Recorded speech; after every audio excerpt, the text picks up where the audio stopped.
pilot. Jadi tanggal 3 bulan 5 ini bulan 6 katanya suruh keluar dari rumah gitu. Tapi nanti dikasih surat gitu katanya. Oh, relokasi. Majikan pindah. Iya, kalau cari majikan masih bisa nggak, Mas? Bisa. Umurnya 53. Wah, di situ persoalannya.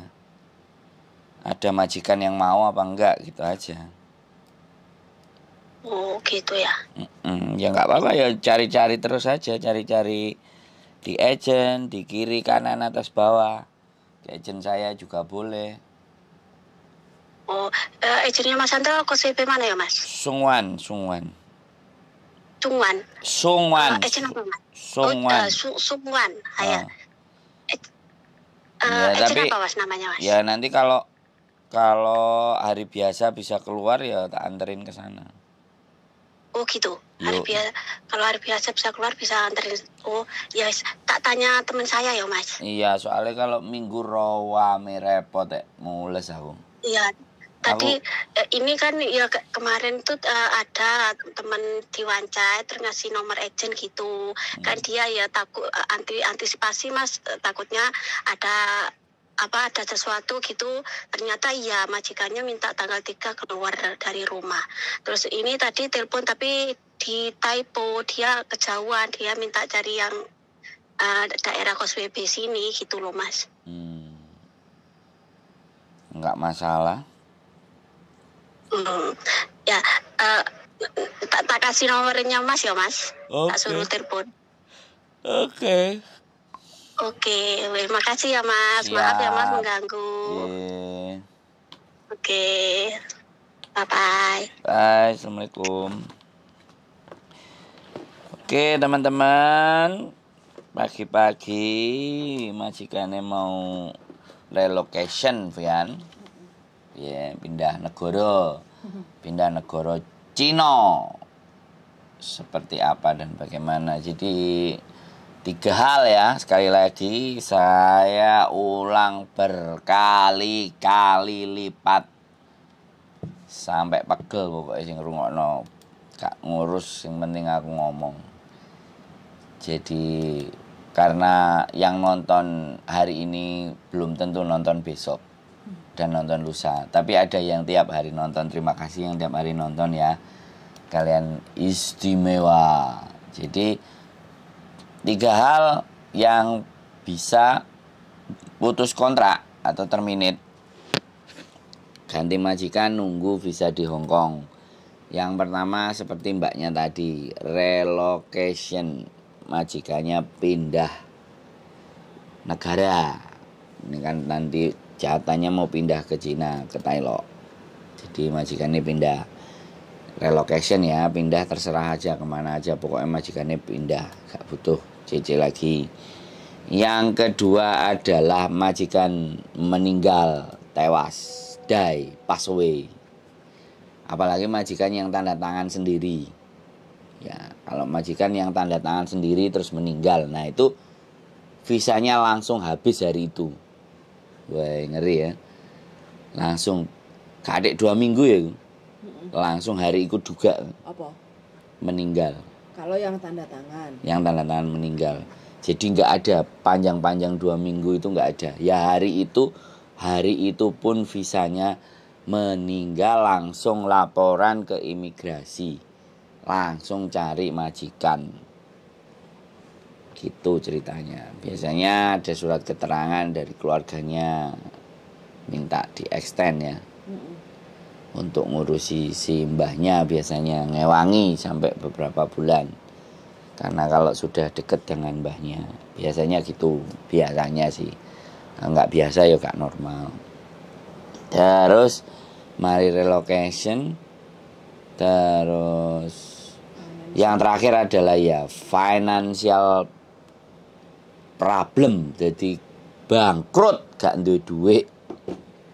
Jadi majikannya menuliskan gak duwe duit, kayak bayari sampean, gak kuat bayari.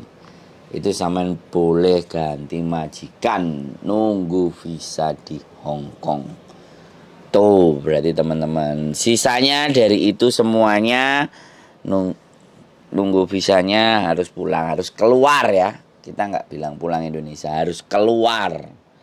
Keluar itu bisa ke Makau. Sekarang wis rame Makau ya. Wong break iki wis akeh nang Makau.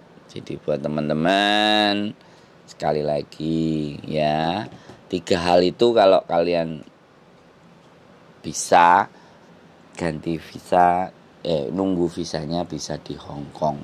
Wis. Ngomong apa bojoku? Wis pokoknya Hmm? usaha cari duit. Gak apa-apa wis. Oke udah. Jadi pokoknya wis usaha cari duit. Jadi itu ya teman-teman. Makanya saya akan terus mengulang-ulang. Nggak apa-apa. Orang bilang nggak. Wis iki kok dijelasno bolak-balik. Karena memang bahkan kita menjelaskan 100 kali pun itu masih ada yang nggak tahu. Makanya mohon dimaafkan bagi yang sudah sering nonton saya.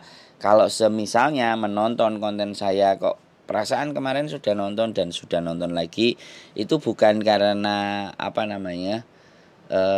tidak ada bahan untuk konten. Biasanya persoalan itu sama, tapi anak yang telepon beda-beda.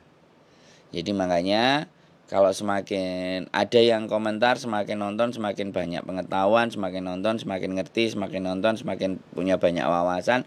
Saya mengucapkan terima kasih, berarti kontennya ada nilainya.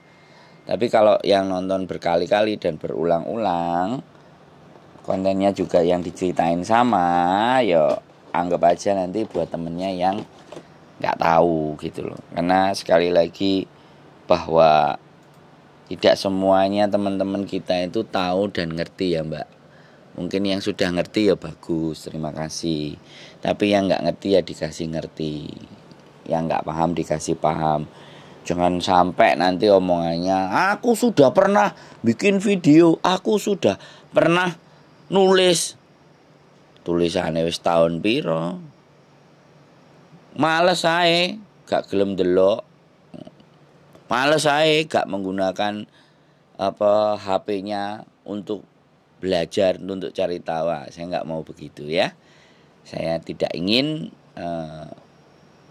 menyalahkan orang lain, tapi saya terus akan membuat konten bermanfaat syukur, kalau nggak bermanfaat di skip saja.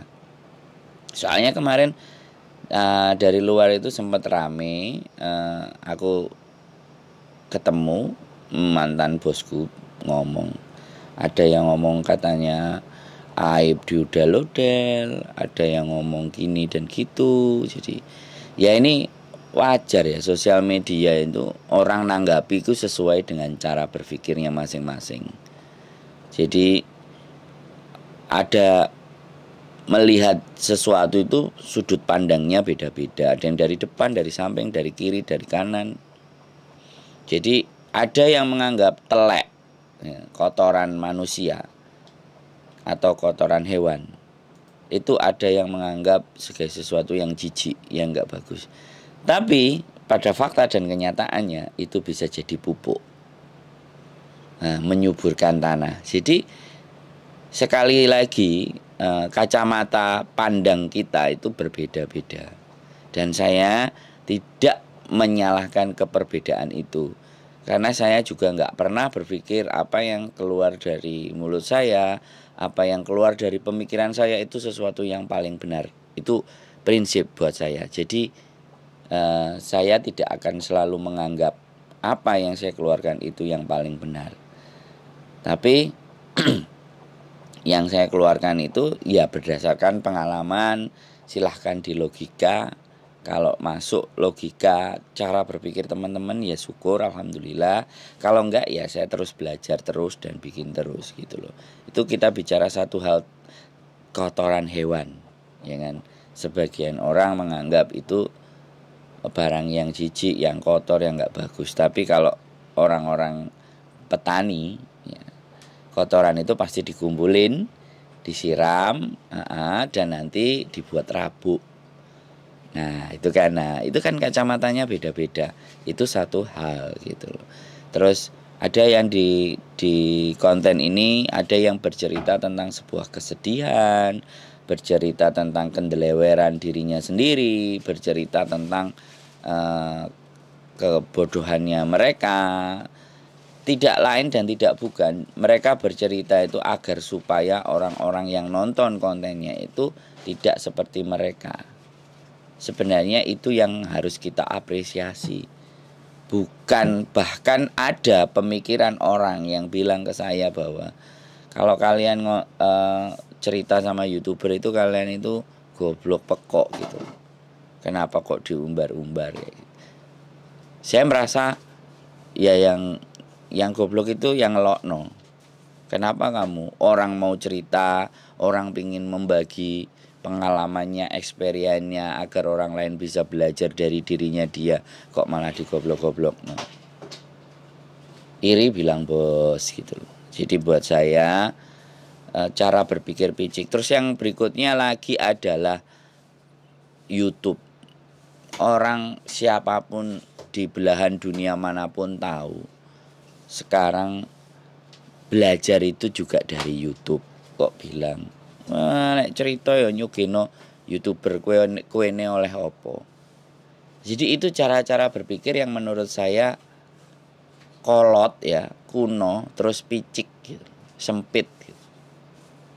Jadi jadi kayak orang-orang yang primitif ya, dikasih HP kalau dikasih garam milih garam. Karena mereka tidak punya pengetahuan. Sekali lagi, iya saya nggak marah, saya juga nggak ngomplain. Cuman saya hanya menyampaikan kepada teman-teman semuanya, zamannya sekarang sudah YouTube. YouTube sudah sangat familiar dimanapun, ya kan? Apalagi sekarang TikTok, lawang TikTok yang cuman kerjaan joget-joget aja loh. Sing seneng ya akeh. Sing gak seneng ya akeh. Gampang. Kalau saya sih baru ada HP Indonesia, baru mau mulai TikTok yang delok. Cik nyeting bolak-balik cik gak beres. Nanti lama-lama saya juga akan main ke TikTok karena sekarang algoritma di seluruh dunia itu ternyata TikTok dan Reel. Jadi video-video pendek yang disukai, yang video-video panjang itu ya tetap punya tempat sendiri. Ya contohnya gini aja lah. Makanan itu ada nasi goreng, ada lodeh, ada sayur asem. Nah, sosial media pun begitu.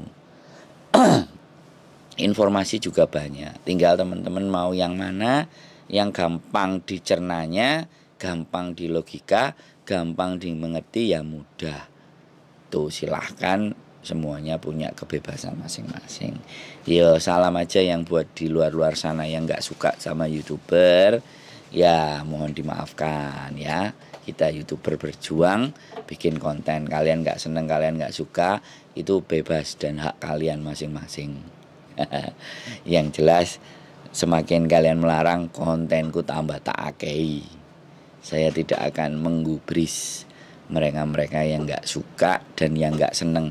Karena yang butuh informasi, yang selalu nonton konten saya jauh lebih banyak dibandingkan yang membenci. Itu saja. Oke, masih angop, masih setengah sadar. Keep stay tune my YouTube channel and see you next video. Bye bye.